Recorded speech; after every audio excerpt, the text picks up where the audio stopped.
ওরা আমায় এভাবে কেন মারলো মা?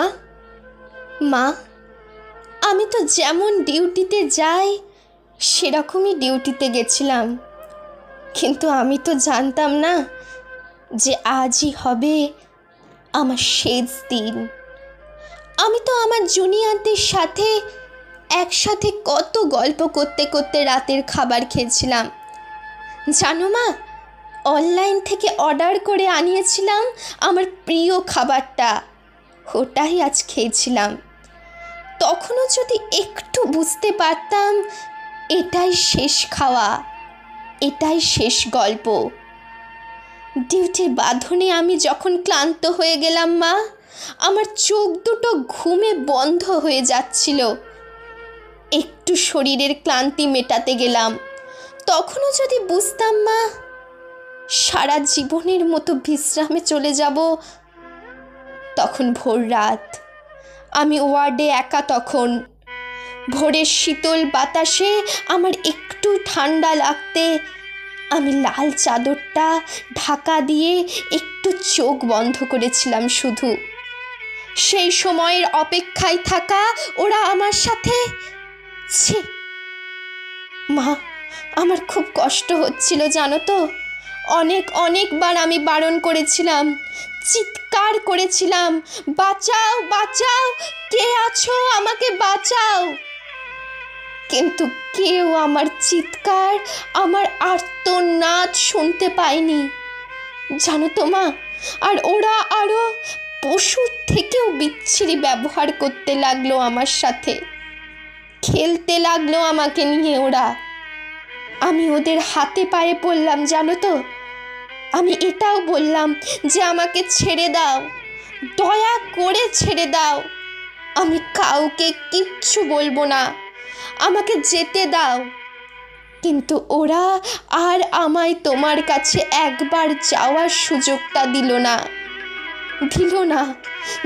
তোমার কোলে শেষবারের মতো মাথা রাখতে দিতে, দিল না শেষবার তোমার হাসি ভরা মুখটা দেখার সুযোগ, দিল না বাবার স্বপ্নে তার রাজকন্যার বড় ডাক্তার হওয়ার কাহিনীকে সত্য করতে।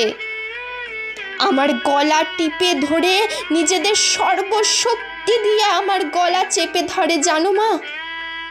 আমি অনেক চেষ্টা করেছিলাম বাঁচার, কিন্তু হয়তো আজ ভগবানও চায়নি যে আমি বেঁচে থাকি। ওই পশুদের শক্তির কাছে আমি হেরে যাই, আমার গলার হাড় ভেঙে যায়। ওরা আমায় ওভাবেই ওখানে ফেলে রেখে চলে যায়, ওই বিভৎসভাবে। সকালে সবাই আসে, কিন্তু এ কি, আমি কারোর সাথে কথা কেন বলতে পারছি না? তোমাকেও দেখতে পাচ্ছি, তোমায় কত করে ডাকছি, তুমি শুনতে কেন পাচ্ছ না মা আমার ডাক? ও মা গো, এই তো দেখো না মা, ও মা, এই তো আমি, এই তো। তুমি কাঁদছো কেন? কি হয়েছে তোমার? ও মা। দেখি মা সামনে একটা লাশের দিকে তাকিয়ে হাউমাউ করে কাঁদছে। লাশটার মুখ দেখতে পেয়ে আমি শিউরে উঠি। হে কি, এটা যে আমারই নিথর দেহ। আমি কি তবে মারা গেছি? আমিও কাঁদতে শুরু করলাম। সবাই আমার এই মৃত্যুতে শোকাহত। সারা দুনিয়া আমার মৃত্যুর ঘটনা আপাতত জেনে গেছে, সবাই বিদ্রোহ করছে, কিন্তু আমি আমার নিথর দেহের দিকে তাকিয়ে রইলাম। আমার শেষটা তো আরো ভালো হতে পারত বলো মা।